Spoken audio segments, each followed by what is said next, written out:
apa Anda melihat overall condition untuk ekonomi Indonesia saat ini? Oke, terima kasih. Jadi yang pertama, kalau kita lihat kondisi ekonomi Indonesia, in relative terms kita bisa dibilang lebih baik dibandingkan peers dan negara-negara lain. Jadi sebagai contoh, kalau kita lihat dari sisi pertumbuhan ekonomi semester pertama itu di 5% ya, 5% year on year.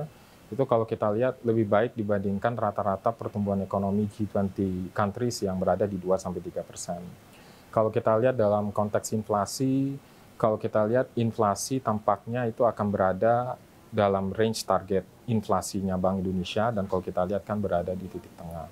Kalau kita bicara dari sisi trade surplus kita sampai bulan Agustus itu udah mencapai, kalau tidak salah 29 billion US dollar, itu udah naik kurang lebih 50% year on year. Jadi kalau kita lihat dalam konteks makro, balik lagi in relative terms kita lebih baik dibandingkan negara-negara lain. Nah, memang sekarang fokus ke depan dari pemerintah dan pemangku kebijakan lainnya adalah bagaimana meningkatkan dan mengimprove distribusi dari kue ekonominya itu lebih merata, terutama terhadap segmen-segmen tertentu. Kalau kita lihat segmen tertentu yang ingin dipush oleh pemerintah adalah segmen kelompok menengah bawah. Makanya kalau kita lihat counter-cyclical measures, kebijakan, paket stimulus fiskal itu kan terus digulirkan. Kalau kita lihat yang terakhir kan di bulan September ada paket stimulus kebijakan yang ketiga, ditambah lagi mungkin Bapak Ibu udah tahu bahwa ada tambahan BLT 30 triliun. Gitu. Jadi kalau kita lihat counter cyclical measures terus dilakukan dalam upaya memastikan bahwa kue ekonominya itu memang distribusinya lebih merata, terutama untuk mendukung segmen-segmen tertentu.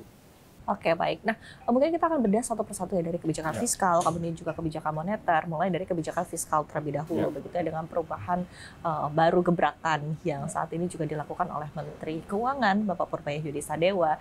Ada beberapa hal yang cukup menarik perhatian, begitu, seperti pemindahan 200 triliun dari Bank Indonesia masuk ke dalam sistem perbankan, dengan harapan ini akan disalurkan ke dalam kredit-kredit, begitu ya. Update-nya juga cukup menarik, angka-angkanya juga cukup besar, begitu, dalam waktunya cukup sedikit ini, begitu. Nah, Pak Leo melihatnya seperti apa berkaitan dengan gebrakan ataupun juga dengan kebijakan-kebijakan fiskal saat ini, dan mungkin ekspektasinya ya dari kebijakan yang ada?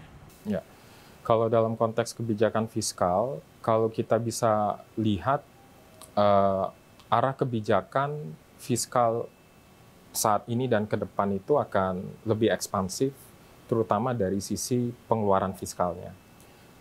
Jadi kalau kita lihat penempatan sisa anggaran lebih 200 triliun kepada Himbara, ini kan sebenarnya salah satu upaya untuk memindahkan assets reserve yang ada di Bank Indonesia itu disalurkan ke Himbara yang tadi Mbak sampaikan, disalurkan dalam bentuk kredit. Dan kalau kita lihat kan hasilnya kalau tidak salah 56% dari penempatan 200 triliun itu sudah disalurkan dalam kredit.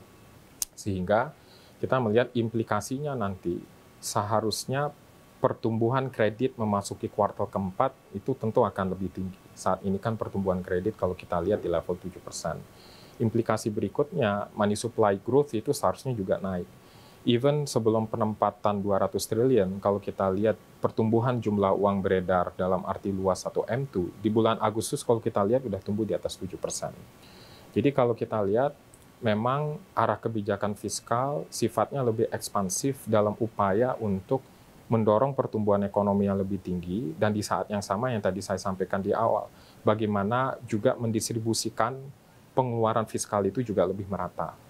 Nah, makanya tadi menyambung lagi, kalau kita lihat kan sekarang paket kebijakan fiskal yang bulan September, narasi dari paket kebijakan fiskalnya ini bukan hanya untuk mendorong pertumbuhan ekonomi yang lebih tinggi, tapi bagaimana mengenai job creation. Kalau kita lihat dalam paket stimulus yang 8 program stimulus sampai akhir tahun, ada yang cash forward juga. Jadi kalau kita lihat paket kebijakan stimulusnya juga kalau kita lihat lebih memperbaiki kualitas pertumbuhan, job creation. Kalau kita lihat juga even program stimulusnya mendukung daya beli untuk teman-teman kita di sektor informal.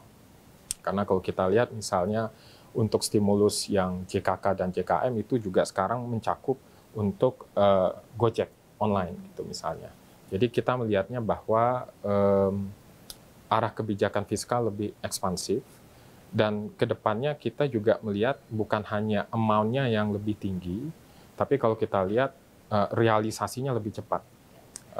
Kalau kita lihat misalnya untuk yang BLT 30 triliun, itu kemungkinan merupakan impact dari budget reallocation yang dilakukan terhadap pos-pos anggaran yang mungkin penyerapannya tidak akan optimum sampai akhir tahun. Jadi kita melihat bahwa arah kebijakan fiskal ini dalam konteks pengeluaran fiskalnya akan lebih tinggi, tapi juga lebih cepat.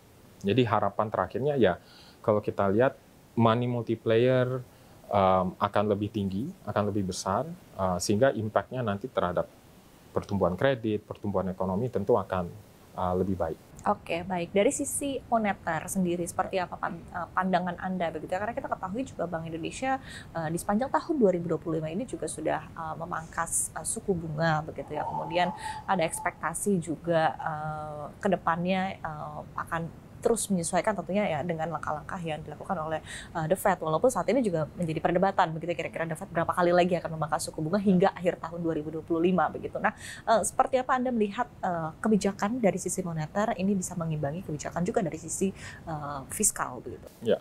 Jadi kalau kita lihat sekarang baik dari sisi arah kebijakan fiskal maupun arah kebijakan moneter itu tampaknya sekarang selaras. Di mana kalau kita lihat bobotnya itu sekarang cenderung ke pro-growth.